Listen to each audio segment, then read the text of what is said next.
Nous sommes Charles in the Kitchen. Nous sommes originaires de Neuchâtel. Ça fait environ 5 ou 6 ans maintenant, je dirais. 2011, ça va faire 6 ans. Et on pratique un rock assez énergique, plutôt varié, un peu dans la veine de ce qui se fait aux US côté West, Eagles of Death Metal et ce genre de choses. Said she was over 19, so may I maybe come on down. I wanna give it all, so the seeking jump around. Alors moi je pratiquais déjà dans ce genre de coloration musique rock voire métal depuis un petit moment. Et puis c'était un moment où avec David on partageait une colocation dans une grande maison et on avait envie de faire des fêtes un peu particulières. Donc on en a organisé une bien grave, où on a amené tous les instruments dans la cuisine et puis l'idée c'était de faire des reprises de rock avec justement David qui n'était pas un pratiquant du rock à cette époque-là, à qui j'ai proposé de se mettre au micro. On a pris une dizaine de reprises, on a invité tous nos copains et on a retourné la maison. C'est de là que c'est parti. I wanna give it all. I wanna give it all, nobody's stopping the sound. I wanna give it all, so the seeking jumper and clash around. Le In the Kitchen, c'est parce que le concert en question dans la colocation, il s'est fait dans une cuisine. D'ailleurs, il faut imaginer 60 personnes qui commencent à sauter dans une cuisine. Même le sol est rentré il a commencé à faire des vagues. Enfin, ça, c'est pour la petite histoire. Et puis le Charles, alors il faudrait demander à Fabien, mais je crois qu'on avait un gig après 3 mois plus tard. On nous a proposé de jouer. Puis c'était vraiment au moment où on s'est dit, bon, on continue ce groupe. On n'avait pas puis, d'idée précise pour le voilà. nom, à part l'aspect de la cuisine. Mais sauf erreur, Michel, notre autre guitariste, avait une idée on pourrait être un peu bien habillé, on pourrait être un peu classe, machin, et c'est de là qu'est venu le Charles, sauf erreur.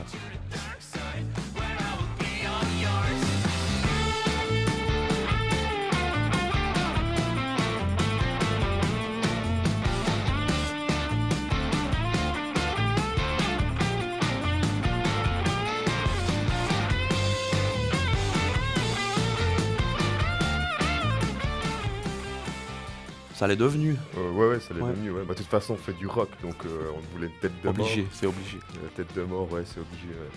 Mais c'était une idée du graphiste pour le premier album. Et on a trouvé que ça collait parfaitement, évidemment, de remplacer les os par couteau fourchette. Ça collait parfaitement.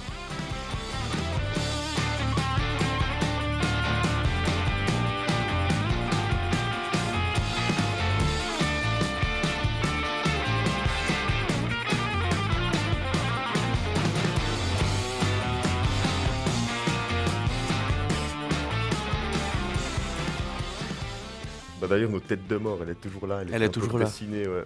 Elle nous quitte pas, on l'a fait redessiner par la nouvelle graphiste de cette pochette. Ouais, puis j'avais repéré une cuisine un peu 50s sur le net là, qui me plaisait bien. Puis on s'est dit, tiens, ça collerait. Alors on a trouvé une graphiste qui nous a refait tout ça, mais à la main, avec le fond en échiquier, vraiment comme la bonne vieille cuisine des années 50. On y pose quelques instruments au milieu et ça collait à ce qu'on voulait.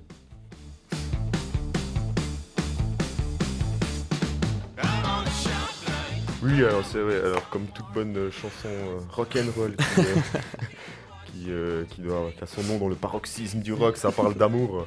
Enfin, quoique certaines parlent aussi, un peu des choses décalées, on va dire. Non, mais enfin, on va dire que c'est pas du haut niveau de paroles. Mais enfin, disons que moi, par rapport au premier disque, j'ai quand même un peu plus réfléchi, quoi. J'ai un peu plus réfléchi, j'ai mis 2-3 fois le mot love, encore plus. Non mais on est dans la chanson d'amour en général. Ouais, comme tu disais, les relations conflictuelles entre des personnes. Ah ouais. Mais il faudrait pas prendre ça quand même dans un degré très primaire, on va Non, dire. il faut quoi. pas, Ouais. surtout pas.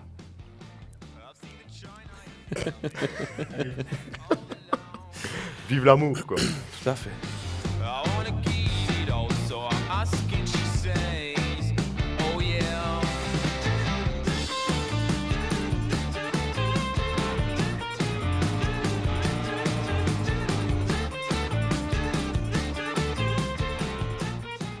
Le rock ne mourra jamais, contrairement à ce que certains veulent bien prétendre, mais il n'a non plus pas la cote universelle, donc il est toujours là, il fait des petites vagues. On a l'impression que dans le rock, ouais, c'est pas, ça explose jamais vraiment. Et puis, je pense qu'on peut dire aussi que au niveau de la promotion, c'est un petit peu difficile. Alors, c'est peut-être parce qu'il y a beaucoup de groupes, hein, il y a beaucoup d'artistes, et puis peut-être qu'en Suisse, il n'y a pas assez de place pour tous ces artistes.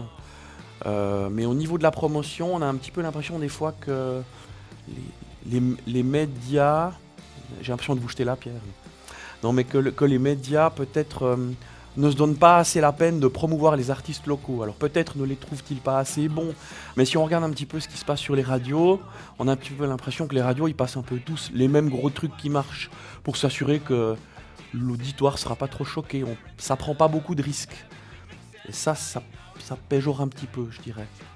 Ça dépend ce qu'on cherche à faire. Ça dépend si on veut être un artiste, entre guillemets, accompli, abouti et faire ça professionnellement ou pas. Nous, c'est quelque chose qui est strictement passionnel. Évidemment que si on vendait des millions de disques, ben peut-être qu'on n'aurait plus besoin d'aller bosser la journée et faire ça que le soir ou le week-end. Mais peut-être qu'en Suisse, il n'y a pas un énorme intérêt pour les artistes locaux. Bah, moi j'ai l'impression que ça se développe un peu quand même. Et puis si tu parlais de barrières, moi dans notre groupe en tout cas, personnellement pour notre groupe, nous on a passé 2-3 barrières quand même, quoi, parce qu'on se retrouve là à faire une interview quand même. Ah ouais, alors évidemment. Pour l'émission pop. Alors qu'à la base on était quand même un groupe de rock, et puis c'est vrai que les rockers ils sont quand même bien enfermés dans leur monde, Dans leur contexte. Ouais, dans leur contexte, on fait du rock, on n'est pas trop rock. Donc nos barrières, nous les en tout cas moi personnellement je les ai passées, je sais pas pour toi Fabien. Non mais c'est vrai, ouais, à coup de 2-3 morceaux qui Ouais. peut-être contiennent une mélodie, un refrain, un truc qui tout à coup commence à circuler parce que ça reste dans les têtes des gens. Voilà, ouais, ça c'est une première barrière à casser, effectivement. C'est juste. Voilà. Ouais. Trouver le bon truc qui Précisément. parle à un auditoire un petit peu plus large que le rocker dans sa cave. Qu'est-ce qui fait qu'un groupe se démarche plus qu'un autre? Mais, je lisais un article l'autre jour sur les labels, et puis le gars disait clairement que c'était quand même... ouais, tu sors un disque puis tu fais rien, aucune promotion, il va absolument rien se passer puisqu'il sort je sais pas combien, des centaines de disques par jour dans le monde.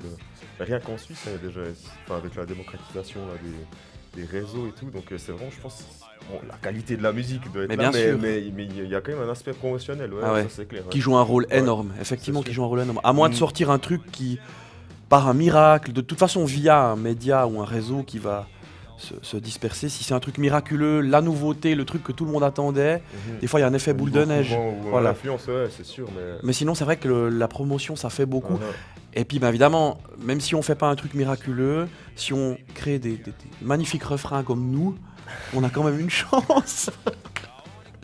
Vive le Ouais. refrain accrocheur. Voilà, c'est ça, ouais. Non, mais ouais, le réseautage aussi, je pense que les gens se connaissent un peu, se font jouer, enfin, ouais. Enfin, c'est vraiment difficile de débarquer comme ça, puis de pouvoir avoir une scène, jouer à une place facilement, quoi. Ah Ouais, à part là, un artiste qui fait un buzz hallucinant. Mais il me semble que ça existe, ouais, je sais pas, en Angleterre ou aux États-Unis, comme ça, ils font, tout d'un coup, il y a un artiste qui sort comme ça, quoi, mais en tout cas en Suisse. Ah, mais c'est la scène, c'est le public qui fait, c'est la mentalité des Ouais, gens. je sais pas. pas, c'est difficile, quoi. Ouais. On n'est pas des génies. Voilà. Zut. clash around. I wanna keep it all so the secret goes.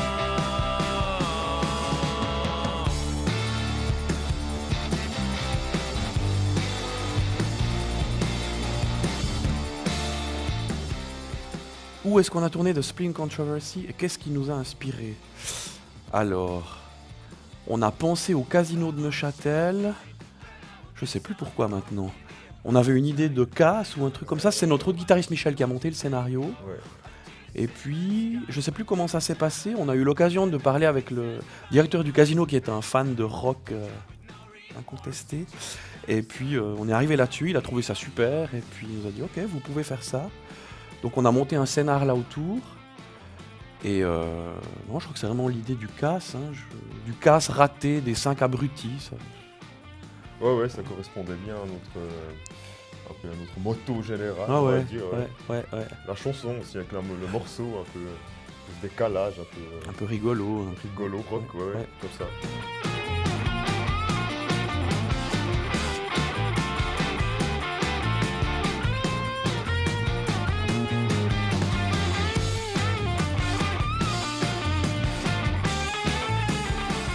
c'est la première vidéo qu'on fait. Enfin, on avait fait des petits trucs maison donc, qui valent pas grand-chose par rapport à ça. Là, c'est Bastien Bron, le batteur des Ramblin' Wheels, qui est un vidéaste neuchâtelois confirmé, qui nous a fait ça. Donc on avait notre scénario. Et il l'a retravaillé un petit peu avec Michel, notre guitariste, qui avait fait le scénario. Et puis c'est lui qui a fait le storyboard, qui a tout dirigé. Et on s'en est remis à lui et on a rudement bien fait. Ouais.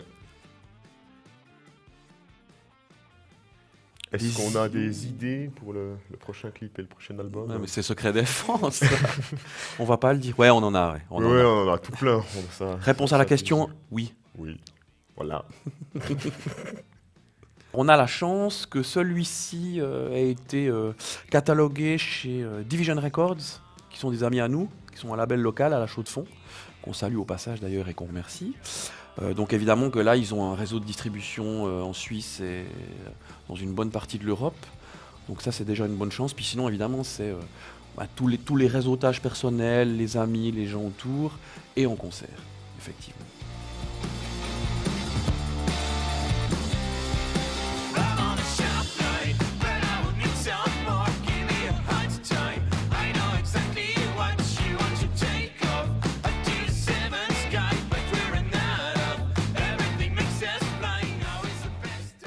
Alors Fabien, il est complètement rock'n'roll.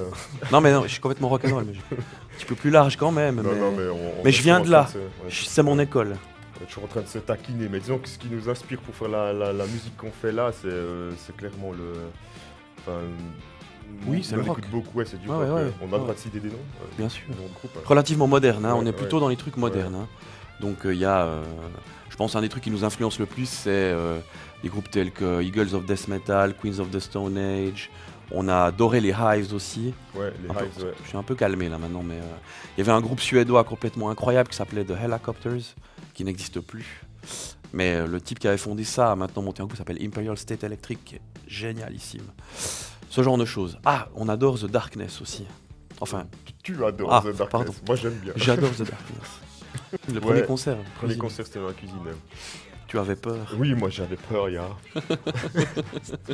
Non, c'était mon baptême rock'n'roll. Mais à part ça, j'ai quand même fait pas mal de musique avant, donc, mais là j'avais quand même peur, tout seul avec un micro là et tout. Tout seul devant avec le micro. Voilà, ouais, mais bon, depuis j'ai fait moins le malin. Ouais, je faisais moins le malin, ouais, c'est ça, ouais. Honnêtement, franchement, c'était un de mes meilleurs concerts. C'est facile à dire parce qu'il y a que les copains, tout le monde saute, c'est la guerre, mais... C'était incroyable, c'était incroyable, ouais, c'était incroyable. Super souvenir. Il a failli y avoir des morts, mais heureusement. Ouais.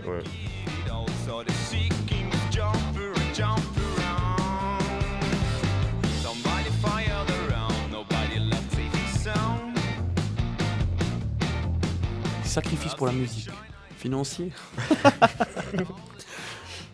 Mais même pas trop financier. Sentimentaux. Ouais. Sentimentaux, ça va, on va pas rentrer dans les détails. Non. Mais c'est vrai que financier, peut-être au début un peu, mais là, je dis qu'on a réussi à le financer par le financement participatif, là, justement. Et puis, il y a aussi pas mal de mécènes, aussi improbables, on va pas les citer maintenant, mais il y en a des bien improbables, c'est pas mal. Ouais. Non mais sinon au-delà du pognon, évidemment c'est du temps, mais on peut pas parler de sacrifice dans le sens où quand on est passionné on s'en fout, on compte pas. Quand on aime on compte pas. Mais voilà. Mais ça prend un certain temps, c'est vrai, si on veut mener ça bien, que ça sonne bien, il y a du boulot à fournir, mais on parle pas vraiment de sacrifice. Disons que quand tu t'enfermes, comme pour ce deuxième album où on a passé je sais pas entre 5 et 6 semaines dans le studio, là évidemment là il faut prendre des vacances, il faut y mettre du temps, de l'énergie. Ouais, là, il y a un petit peu de sacrifice. Mais c'est que pour du bonheur.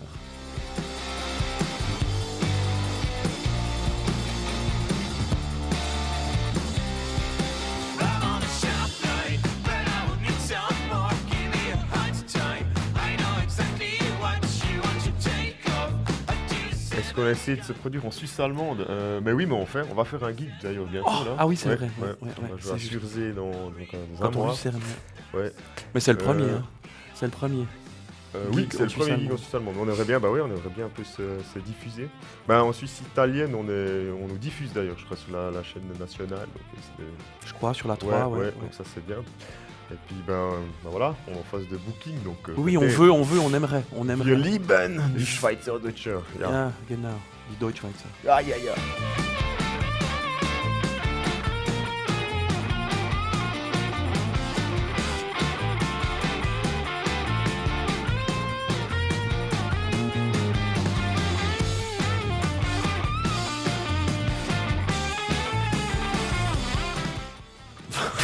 À Wembley. Ouais, total.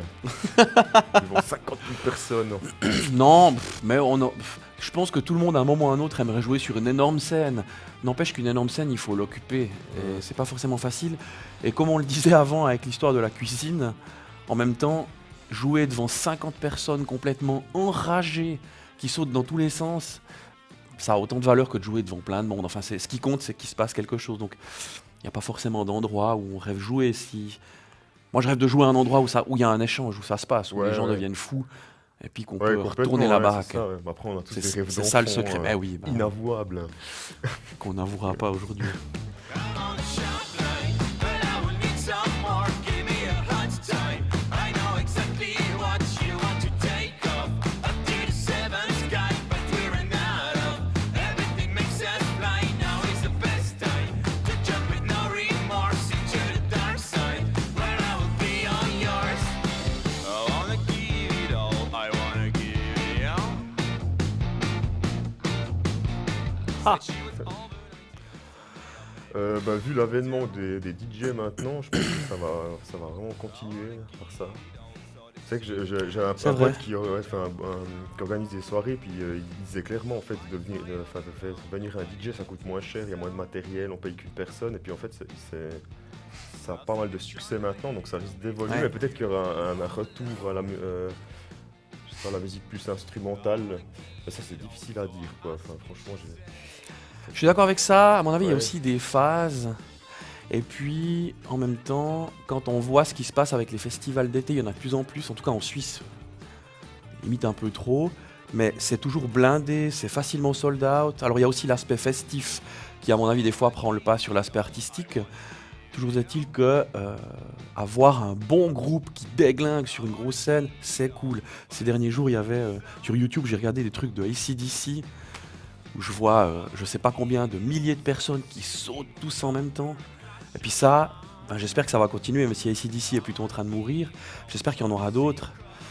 Peut-être par vague, je sais pas, mais à mon avis, ça c'est... Non, je souhaite que ce soit irremplaçable. Mais je pense que ça serait irremplaçable. Ouais, ouais. Les bons Voilà. gros, les vieux groupes de rock, disons quoi. Mais c'est vrai que là, Mais il y a... franchement, Non, mais il y a... tu vois, dans les fins de soirée, dans les festoches, c'est quand même les DJ. C'est avec DJ, hein, les- c'est DJ qui finissent le gros truc. showcase, enfin, Ouais, ouais, c'est vrai, c'est vrai. Après, est-ce que dans 20 ans, ça aurait pas évolué différemment? C'est difficile à dire. Mais il y a ces espèces de... Il y a ces espèces de formatage vilain de tout ce qu'on voit en télé et en radio, mais il y a quand même toujours les petits trucs à côté qui continuent à faire des soubresauts, puis des fois de plus en plus haut. Il y a... Enfin... Ah, c'est difficile comme question, ça.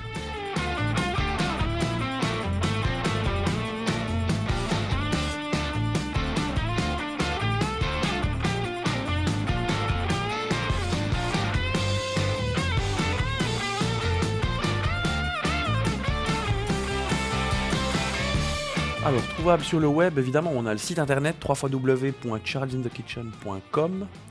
Et depuis là, on peut aller sur la page Bandcamp où il y a tous les morceaux écoutables, téléchargeables, pour du pognon ou pas un rond. Une page Facebook, une chaîne YouTube. Je crois que c'est tout. à Bah peu oui, près. ouais. bon. Ouais. Ou sinon, directement sur Facebook sans passer par le site. On sera le 24 du 2 à Champéry Live. On sera le 4 mars au Barking à Neuchâtel. Ensuite, on sera, je ne sais plus, Ouais, le 19 mars. aussi. Il y en a encore avant, non? On joue à Surzé, on a dit avant. Ah Dans oui, le canton de Lucerne, ouais. premier concert en Suisse allemande. Ouais, exactement. Le 19 mars à Morgin dans le cadre du Rock the Piste. Le 25 mars aussi. Il y en a encore d'autres, mais c'est sur la page Facebook, c'est dans la rubrique live du site. Tout est indiqué, vous pouvez pas les rater. Venez nous voir. Ne les ratez pas.